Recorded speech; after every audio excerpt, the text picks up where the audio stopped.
அந்நியர்களே, இன்று வெள்ளிக்கிழமை ஓமான் கடல் பகுதியில் அமெரிக்க போர்க்கப்பல்கள் மீது ஈரானிய கடற்படை எச்சரிக்கை தாக்குதல் ஒன்றை நடத்தியதாக ஈரான் தெரிவித்துள்ளது. ஓமான் கடல் பகுதியில் அமெரிக்க போர்க்கப்பல்கள் மீது ஈரான் கடற்படை எச்சரிக்கை தாக்குதல் நடத்தியதாக கூறப்படும் இந்த சம்பவம் இன்று ஜூன் 5 வெள்ளிக்கிழமை காலை இடம்பெற்றுள்ளதாக தெரிவிக்கப்படுகிறது. ஈரானின் கடற்படை அமெரிக்காவின் அழிப்பு கப்பல்களான டிஸ்ட்ராயர்ஸ் USS ட்ரக்ஷன் DDG-103 மற்றும் USS மெஷன் DDG-87 ஆகியவற்றை நோக்கி ஈரானின் கதிர் ஏவுகணைகள் மற்றும் ஆளில்லா தாக்குதல் விமானங்களை பயன்படுத்தி எச்சரிக்கை தாக்குதல் ட்ரோன்ஸ் வார்னிங் ட்ரோன்ஸ் தாக்குதல் நடத்தியதாக ஈரான் தெரிவிக்கிறது. ஈரானிய வர்த்தக கப்பல்கள் மற்றும் எண்ணெய் டேங்கர்கள் மீதான அமெரிக்காவின் தலையீடு மற்றும் அத்துமீறல்களுக்கு பதிலடியாகவே இந்த நடவடிக்கை எடுக்கப்பட்டதாக ஈரான் தெரிவித்துள்ளது. இந்த எச்சரிக்கையை தொடர்ந்து அந்த அமெரிக்க போர்க்கப்பல்கள் ஓமான் கடற்பகுதியிலிருந்து விலகி இந்திய பெருங்கடல் நோக்கி சென்றதாக ஈரான் தரப்பில் தெரிவிக்கப்பட்டுள்ளது. ஓமான் கடலில் இயங்கிக் கொண்டிருந்த 2 அமெரிக்க போர்க்கப்பல்கள் மீது இன்று வெள்ளிக்கிழமை தனது கடற்படை ஏவுகணைகள் மற்றும் ஆளில்லா விமானங்களை பயன்படுத்தி எச்சரிக்கை தாக்குதல் நடத்தியதாகவும் இதனால் அந்த கப்பல்கள் இந்திய பெருங்கடலை நோக்கி பின்வாங்க வேண்டிய கட்டாயம் ஏற்பட்டதாகவும் ஈரான் ராணுவம் தெரிவித்துள்ளது.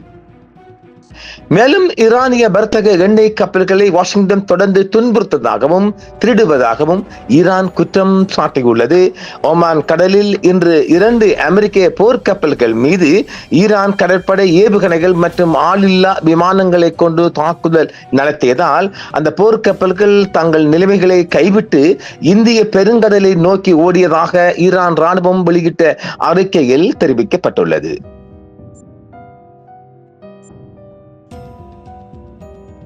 இந்த தாக்குதல் நடவடிக்கையில் ஏற்கனவே நாம் DDG-103 மற்றும் DDG-87 ஆகிய கப்பல்களை குறிவைக்க கதிர் ஏவுகணைகளும் ராக்கெட் டானோஸ் தாக்குதல் ஆளில்லா விமானங்களும் பயன்படுத்தப்பட்டதாக ராணுவத்தின் மக்கள் தொடர்பு அதிகாரிகள் தெரிவிக்கின்றனர். ஈரானிய வர்த்தக கப்பல் போக்குவரத்தில் அமெரிக்கா தொடர்ந்து தலையிடுவதற்கு இது ஒரு பதிலடி என்றும் ஈரான் தெரிவித்துள்ளது.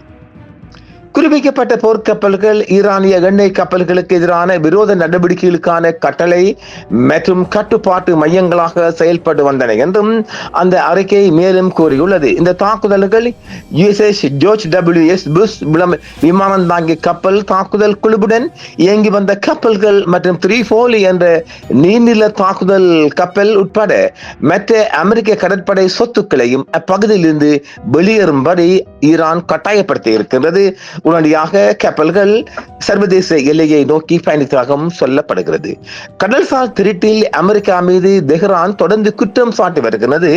பிராந்திய வர்த்தக பாதைகளை திட்டமிட்டு சீர்குலைப்பதாகவும் ஈரானிய சரக்குகளை குறிவைத்து கடல்சார் திருட்டில் ஈடுபடுவதாகவும் அமெரிக்க கடற்படை மீது தெஹ்ரான் குற்றம் சாட்டியுள்ளது. பிராந்திய கடற்பரப்பில் விரோத நடவடிக்கைகளை நிறுத்துமாறு வாஷிங்டனுக்கு கடற்படை நடவடிக்கைகளை மேற்பார்வையிடும் கட்டளை மையம் சென்ட்ரல் கமாண்ட் நேரடி எச்சரிக்கையை விடுத்ததாகவும் தெரிவிக்கப்படுகிறது.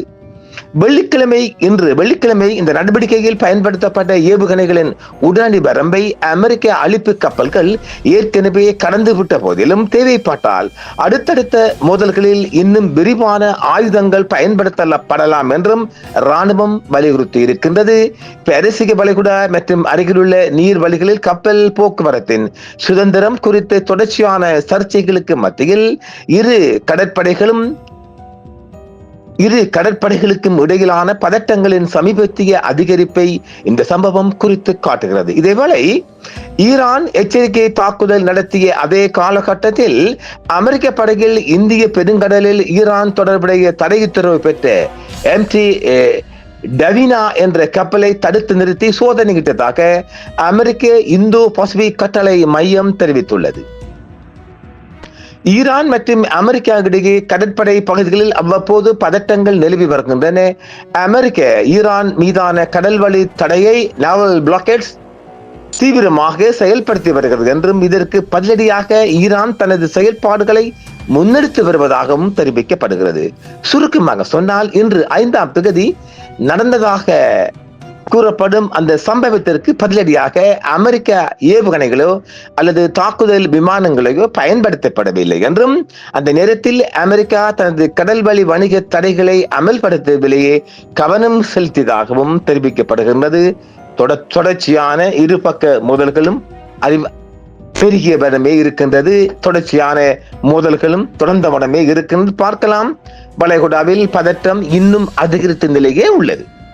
என்றும் உங்களுடன் சன்ரைஸ் இந்தியா டிவி. சப்ஸ்கிரைப் பண்ணுங்கள், பெல் பட்டனையும் கிளிக் செய்யுங்கள். உங்கள் ஆதரவே எங்கள் சேவை. ஆதரவு தாருங்கள், அரவணைப்போம். மறக்காம சர்ப்ரைஸ் பண்ணுங்க. தேங்க்யூ.